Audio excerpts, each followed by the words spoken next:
I'm a 25-year-old woman, and for as long as I can remember, my dad has treated my younger sister, Emma 23F, like she was made of gold while I was an afterthought. If there was something nice to be given, it went to Emma. If something needed to be sacrificed, that was my role. It wasn't even subtle. Birthdays, holidays, regular days, it was always the same pattern. Emma got new clothes, the latest phone, expensive trips. I got hand-me-downs and lectures about working hard for what I want. It wasn't just favoritism. It was blatant, in your face, I don't even care how this looks kind of treatment. The worst was when we were in college. 2 years ago, Emma turned 21, and our dad surprised her with a brand new car. Not just any car either. A fully loaded, shiny new sedan. She screamed, hugged him, and posted about it nonstop. Meanwhile, I had been working 2 part-time jobs, saving up every penny, because when I asked about help getting a car, my dad just laughed and told me to figure it out. I did. I figured it out by taking buses, walking in the rain, and occasionally getting rides from classmates. All while Emma flaunted her car, never once offering me a ride, even when she knew I was struggling. Every time I pointed out the unfairness, my dad brushed it off. You're older. You should be independent by now. Or worse, a real woman doesn't complain. She hustles. But Emma? She wasn't expected to hustle. She got everything handed to her, no questions asked. I worked 2 jobs and finally bought myself a reliable used car. It wasn't fancy, but it was mine. Paid for with my own money. No handouts. No daddy's wallet. I covered my own insurance, gas, and repairs. Meanwhile, Emma treated her brand new car like trash. Speeding tickets, ignored oil changes, parking in places she shouldn't. But instead of dealing with consequences, she ran to our dad, who always bailed her out. He paid the tickets. He covered the repairs. He made excuses for her. Over time, I pulled away from both of them. I stopped answering texts unless absolutely necessary. I stopped attending family gatherings where I had to sit and watch my dad fawn over Emma while I was treated like a guest in my own family. I focused on myself, my career, and my own success. Then last month, karma finally hit. Emma wrecked her car. She wasn't hurt, but the car was totaled. It was her fault, speeding, not paying attention, and she ran a red light. Dad tried to fix it like he always did, but this time he couldn't. Money was tight. I had already noticed little signs before. His car wasn't as well maintained, he had been avoiding taking Emma on expensive trips, and once I overheard him arguing about a late bill on the phone. Turns out, all that reckless spending finally caught up to him. He was in debt, barely keeping up with bills, and definitely couldn't afford another car for Emma. That's when I got the call. Out of nowhere, my dad reached out after months of silence. He didn't ask how I was doing. He didn't check in. He just went straight to it. Emma needed a ride. Since she didn't have a car, I should be a good sister and drive her where she needed to go. Oh, and while I was at it, he could also use a lift now, and then since his financial issues meant he wasn't keeping his car for much longer. I laughed. Literally laughed out loud. I reminded him of what he told me when I needed help. Figure it out. Silence. Then came the excuses. It's different. You have a good job now. You can help. Family should support each other. I wasn't buying it. I told him I was too busy and hung up. No apologies. No guilt. Just a clear understanding that I owed them nothing. That's when the outrage started. I got furious texts calling me ungrateful and petty. My dad couldn't believe how selfish I was. Emma, of course, jumped in, playing the victim, acting like I was the worst sister in the world for abandoning her. But here's the thing. I never abandoned them. They pushed me away for years. Now that they needed something, they suddenly remembered I existed. For once, I wasn't the one left struggling. I wasn't the one without a car. I wasn't the one begging for help. And it felt amazing. The fallout didn't take long. Within a day of telling my dad and Emma to figure it out, my phone started blowing up. Messages from aunts, uncles, and cousins I barely spoke to. All variations of the same thing, be the bigger person. She's your sister, family helps family. Some tried guilt, saying my dad was doing his best, and that I should be more understanding. Others went straight to shaming, calling me selfish and cold-hearted. It was almost funny. None of these people cared when I was walking to work in the rain, but suddenly Emma not having a car was a family crisis. Then my mom called. She and my dad divorced years ago, and she had always tried to support me the best she could. I expected her to tell me to smooth things over, but instead, she laughed. She had seen this coming for years. She told me she was proud of me for standing up for myself, that my dad had always babied Emma and was now facing the consequences of his own choices. She didn't tell me what to do, just that she knew whatever decision I made, I'd be fine. Emma wasn't taking silence as an answer. She sent text after text, going from passive-aggressive to full meltdown. First, it was just a ride. Then, it was my responsibility as her sister. Then, I was an asshole for ignoring her. Dad wasn't any better. At first, he was furious, accusing me of turning my back on my own family. When yelling didn't work, he switched tactics. He wasn't mad, just disappointed. He didn't realize I could be so heartless. He thought I was raised better. I ignored them both. I wasn't a taxi. They could figure it out like I had to. A few days later, Dad called again, this time with a different tone. He understood now. Maybe he could have handled things differently. Maybe he hadn't always been fair. But that was in the past. What mattered now was moving forward and supporting each other. I let him talk. Then I asked him outright, was this an apology, or was he just trying to get what he wanted? Silence. Then the excuses. He didn't want to argue. He just wanted his daughters to stick together. I hung up. Emma wasn't done though. She turned to social media. A vague, teary post about how some people turn their backs on family when it's inconvenient. Comments flooded in, offering sympathy. People asked what happened. She played it up, making it sound like I had abandoned her completely. Then mutual friends started messaging me. Some told me to just give her a ride. Others told me Emma was exaggerating, but still, wasn't I being a little harsh? I ignored all of it. Then I found out my dad had been trying another route. He went to a family member, one of our uncles, and asked for money to get Emma a used car. He was turned down. The uncle had his own family to support and wasn't about to throw money at Emma's recklessness. Then Emma started complaining that her job was at risk. Her boss had already written her up twice for being late, and she was on her final warning. She had already switched departments once to avoid being fired, but now, if she lost her job, it would somehow be my fault. It was ironic. She had a car for years and never once thought about helping me when I struggled. But now that the roles were reversed, it was suddenly an emergency. Then I heard through another relative that my dad's financial problems were worse than I realized. He was months behind on bills. Debt collectors were calling. He was struggling to keep up with rent. That's when the final ultimatum came. A long, dramatic message from my dad. Help them, or I was out of the family. No more calls, no more visits. I had to decide if I wanted to be part of this family or if I was turning my back on them forever. I read it twice. Then I laughed. I was never really part of this family. Not in the way Emma was. My dad made that clear years ago.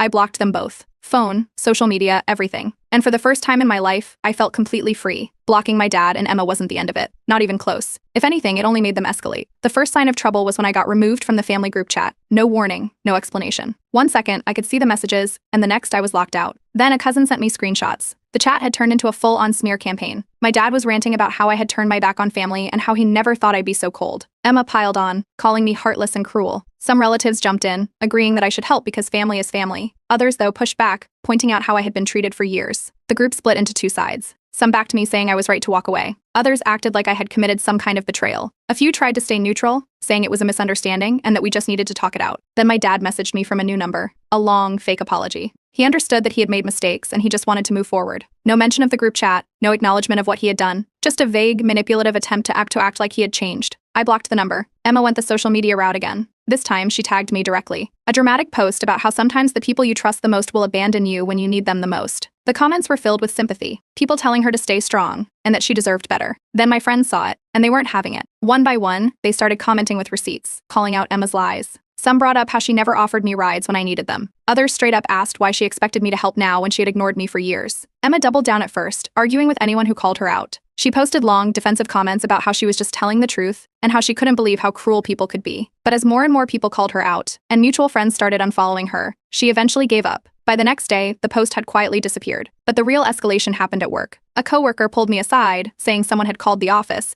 asking about me. Said it was a concerned family member. When they asked for a name, the caller hung up. The next day, my boss called me into his office. Turns out my dad had called pretending to be worried about me. He told my boss I was going through a rough time and hinted that I might be unstable, probably hoping to stir up trouble, maybe even get me written up. My boss thankfully saw right through it. This wasn't the first time my dad had tried to meddle earlier. A coworker mentioned getting weird calls asking for me, and now HR had flagged my file after he claimed to be a former mentor checking in. My boss thought the whole thing was ridiculous. He even joked about adding my dad to a block list. Then Emma messaged me again. A long, rambling text about how she had learned her lesson and just needed a little help. Not even a free car, just a small loan. Enough to buy something used. She swore she'd pay me back. I didn't even entertain it. I just told her she should have saved her money instead of expecting handouts. More silence. Then, through another cousin, I heard that my dad had started selling things to cover bills. Furniture, electronics, anything that had value. Emma, now completely stuck, moved back home. No car, no independence, just a 23-year-old still being taken care of by the same parent who had spent years making excuses for her. The final blow came when my dad took the pity party to Facebook.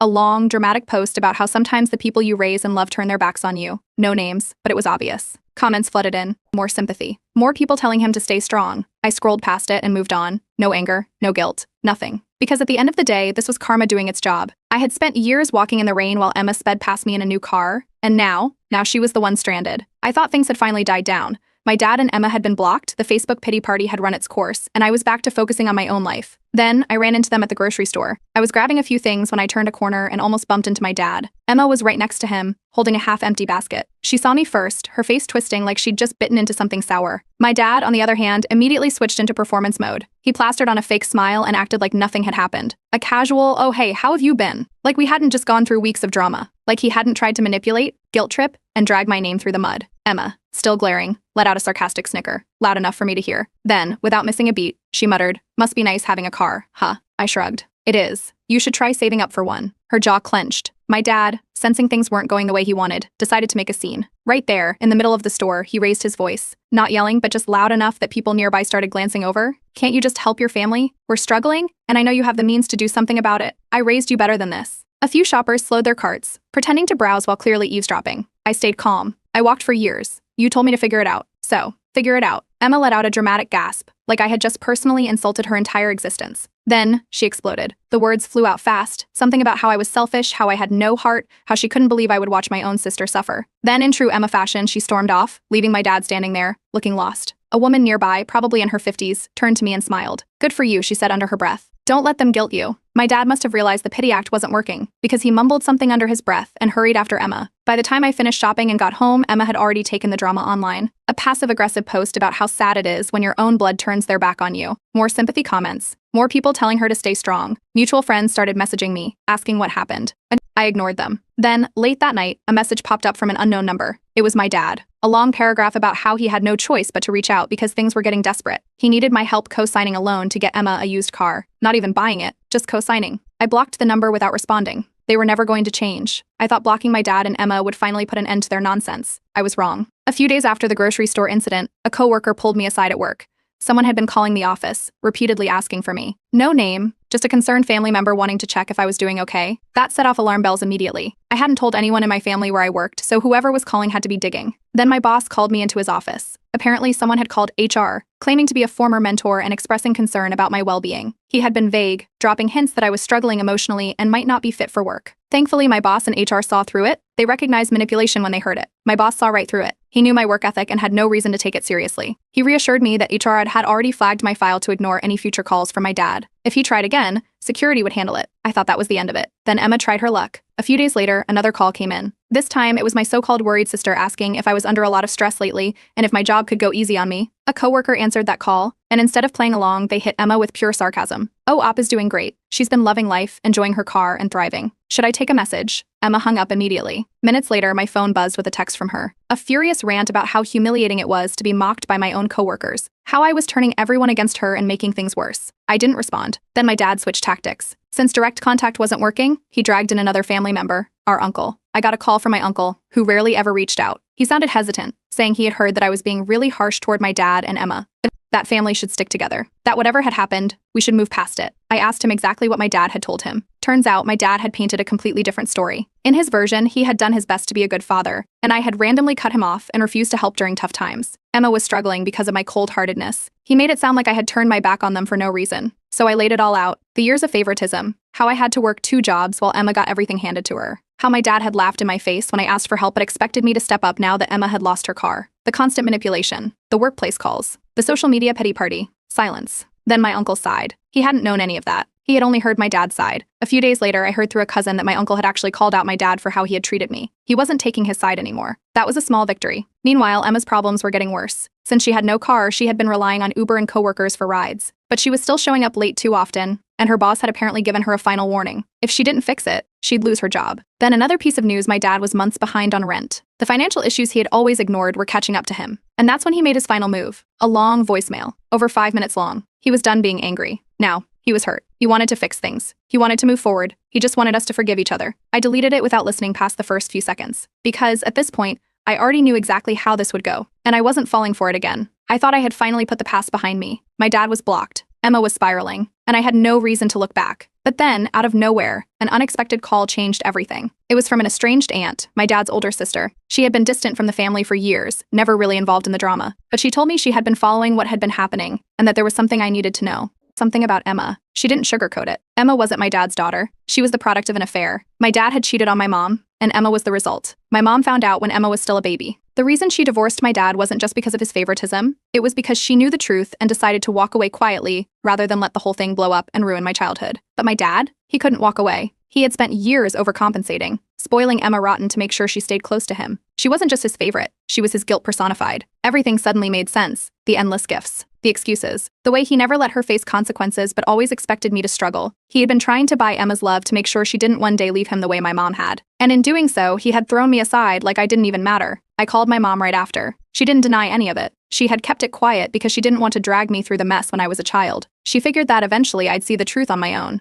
And she wasn't wrong. She also told me something else. She had never hated Emma. She had never blamed her. But she had always known that Emma was growing up to be entitled, because my dad never let her fail. She had seen it coming, but it wasn't her place to step in. I sat with that information for a while. My dad had never chosen me. Not once. And Emma had never needed to work for anything because she had always been daddy's special girl. It didn't change anything, but it explained everything. And just as I was processing all of this, Emma reached out again. A simple text. "We need to talk." I ignored it at first. but she was persistent. Messages kept coming. This wasn't like before. She wasn't raging or guilt-tripping. She was asking to talk. So, out of curiosity, I finally responded. At first, she was unusually polite, almost friendly, bringing up old memories as if we were close again.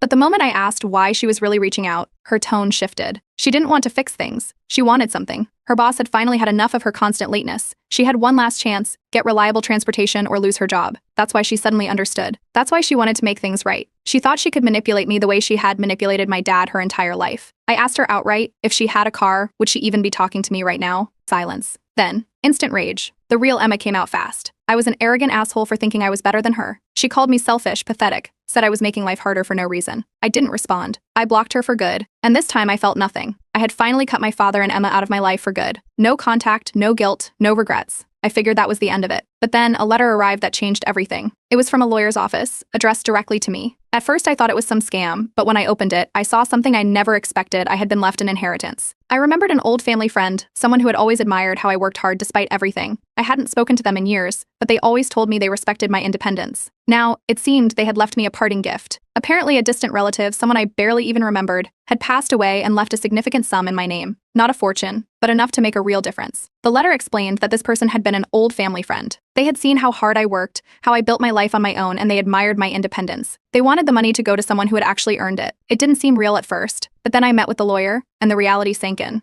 The money was legally mine, no strings attached. And of course it didn't take long for my father and Emma to find out. The first message came from my dad. Out of nowhere, after months of silence, he sent a sickeningly cheerful message. He had heard the good news and wanted to talk. Then Emma reached out. Suddenly she was proud of me. She wanted to start fresh and rebuild our bond. I ignored them both. But they weren't done. My dad called, something he hadn't done since his last guilt trip voicemail. This time, his tone was completely different. The desperation was thick. He said he was about to lose everything. Bills were stacking up. He had nowhere to turn. He needed my help. I reminded him of what he had always told me. Figure it out. He went silent. Then he hung up. Not even an hour later, Emma took it online. Another dramatic post about how family should stick together, about how money changes people, about how she was so happy for me, but so sad that I had turned my back on my own blood. I didn't have to do anything. My uncle stepped in, publicly. He called Emma out for the years of favoritism, the manipulation, the entitlement. He didn't just shut her down, he exposed everything. Emma deleted her post within minutes. But my dad wasn't done. One last voicemail, sobbing, saying he had nowhere to go, that he had lost everything, that he just wanted his daughter back. I deleted it without listening past the first few seconds. Then, I made my final decision. I was going to donate part of the inheritance, but only to charity. When Emma found out, she completely lost it. A full-on meltdown. Another vague post, this time not so subtly calling me a monster for giving money away while my own family suffered. I blocked her, permanently. And for the first time, I felt completely, truly free. It didn't take long for my father's entire world to collapse. I heard through a relative that he had finally been evicted. Months of unpaid rent had caught up to him, and his landlord had had enough. With no savings and nowhere to turn, he had started couch surfing, bouncing between distant relatives who would let him stay for a few nights before sending him on his way. Emma wasn't doing any better. Without reliable transportation, she had lost her job. She had been pushing her luck for too long, showing up late and making excuses. Eventually, her boss got tired of it and let her go. She moved in with a friend, but that didn't last long either. Apparently, Emma was just as entitled there as she had been at home. She didn't pay rent on time, expected her roommate to drive her everywhere, and treated the place like her personal hotel. The friendship didn't survive, and she was forced to find somewhere else to stay. Then came the last attempt. A letter arrived in my mailbox. No return address, but I recognized my father's handwriting immediately. It was long, full of sob stories and empty apologies. He admitted that he had made mistakes but insisted that families should support each other. He just needed a little help to get back on his feet. Not even a lot, just enough to start over. I read the entire letter, then I set it aside and felt nothing. No anger, no sadness, just indifference. I didn't respond. Instead, I focused on my own life. I moved into a better apartment, upgraded my car, and kept thriving. I started traveling, experiencing life on my own terms. For the first time, I was truly free. Emma made one last desperate attempt, but not directly to me. She tried guilt-tripping my mom. It didn't work. My mom shut her down immediately, telling her that she had reaped what she had sown, that she had every opportunity to change but chose to stay entitled, that I owed her nothing. Then, the final piece of karma hit. My father's reputation, the one he had built on lies and manipulation, was destroyed. People started seeing him for what he really was. The relatives who once defended him stopped responding to his pleas for help. The friends who once believed his sob stories cut him off. He had burned too many bridges, and now there was no one left to take him in. Then, I made my final decision. I wrote one last letter. I was always told to figure it out. So, figure it out. I mailed it to the address where he had last been staying, and for the first time ever, I heard nothing back. No angry calls, no guilt-tripping messages, just silence. Emma, on the other hand, kept cycling through one dead-end job after another. She never changed. She always blamed others, always expected life to hand her something for free. And me? I never looked back. Years later, I heard that my father tried to reconnect. He sent messages through distant relatives, asking if I would finally let the past go. I ignored them all. As for Emma, I have no idea where she is now. And the best part? I don't care. I finally escaped, and it feels incredible.